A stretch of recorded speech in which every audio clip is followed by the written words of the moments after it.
Hey guys, welcome back to another video on my channel. This is part 3 of every single game I've played throughout 2023 ranked. If you haven't seen the last 2 videos that were released on Christmas Eve and Christmas Day, then go check those out. Also, hope you guys had a good Christmas. Let me reiterate how this is going to work. I'm going to say the game that I played, give it a rating out of 10 and give you the reason why I gave it that rating. Without further ado, I'm going to stop talking, like and subscribe, and let's just hurry up and get into the first game. The first game is Five Nights at Freddy's Security Breach for the PS5. I give it a game rating of 7 out of 10. It isn't a bad game, but obviously still very glitchy, not as glitchy as it was on release. Overall, it wasn't bad, and I did the Princess Quest ending, which was fun for lore purposes, which you can also go and check that out on my YouTube channel because that's where I did my first playthrough of the game. If you're bored and want a game to play that'll maybe take a week or 2 to finish, I recommend it, as well as if you're a Five Nights at Freddy's fan, obviously go and play this game. The next game is my personal game of the year, Spider-Man 2 for the PS5. I give it a game rating of 9 out of 10. This story was perfect for this game. It had me on the edge of my seat the whole time with what was going on with Peter and Harry. The web swinging in this game was so fun, and the addition of the web wings was a must for this game because, I mean, just swinging around the city double the size of what it was last time without web wings would have been a bit difficult. This game is smooth and the graphics are no issues at all. You know, the combat as well wasn't too hard to get a hand of, and the parry system was a bit hard at first, but eventually I got used to it and that was okay. Overall, they smashed it for what could be one of the last Spider-Man games for the PS5.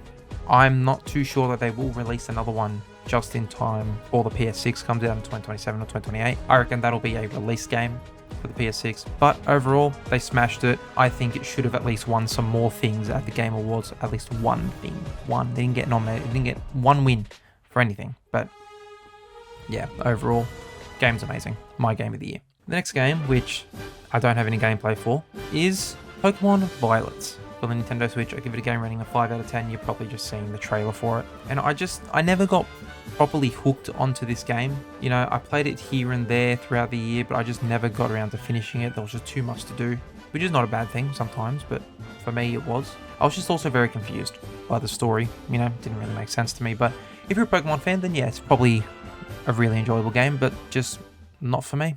The next game is Lumines or Lumines Remastered for the PS5. Give it a game rating of 6 out of 10. Hey, it's a rip-off Tetris, but it was a lot more entertaining than I thought it would be, and hey, I prefer it to EAFC 24. So that's saying something. The next game is my personal flop of the year, which is Sonic Superstars for the PS5. I'll give it a game rating of 3 out of 10.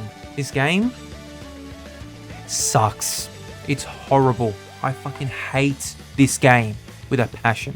I did a playthrough on my YouTube channel. You can hear me visibly say how much I hated this game.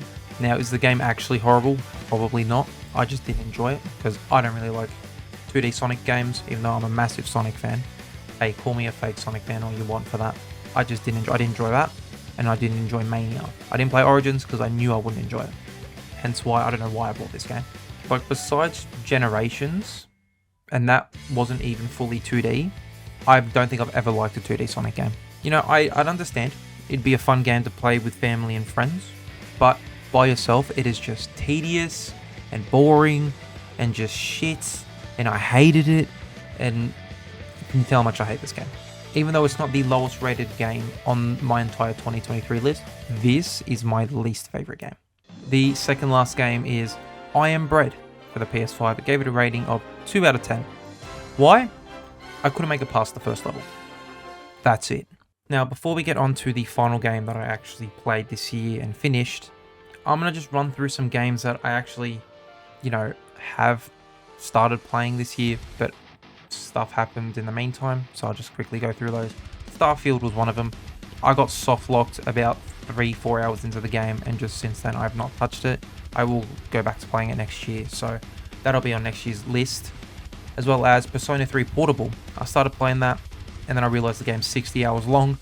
I played a solid maybe 7 or 8, so got to get back into that. Same with Elden Ring. I mean, it makes sense. Elden Ring is it's a Souls type game. They're gonna take forever to grind. So whether I actually get around to finishing that game next year, I don't know. It might even be the year after.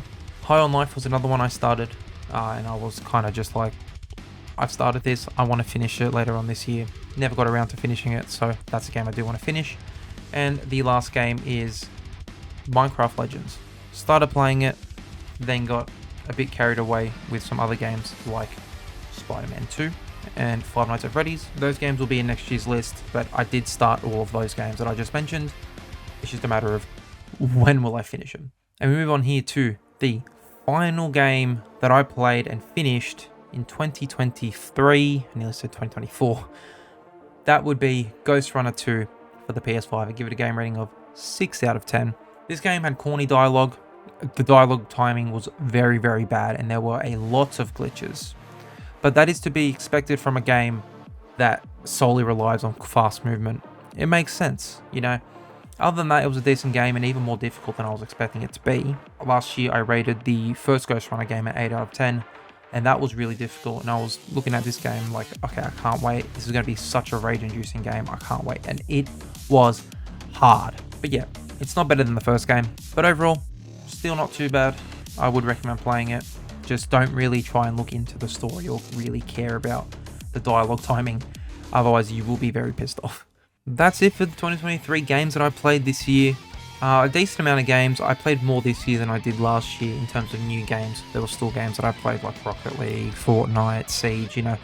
I didn't want to include them on there. I nearly included Fortnite Chapter 5 because it literally felt like a whole new game, but I didn't. Yeah, ladies and gentlemen, that's it from me. That's it, basically, for 2023. You're not really going to see this face until, I don't know, New Year's Eve. I've got a little video planned for then, but yeah, enjoy your New Year's. Happy New Year to everyone. Merry Christmas.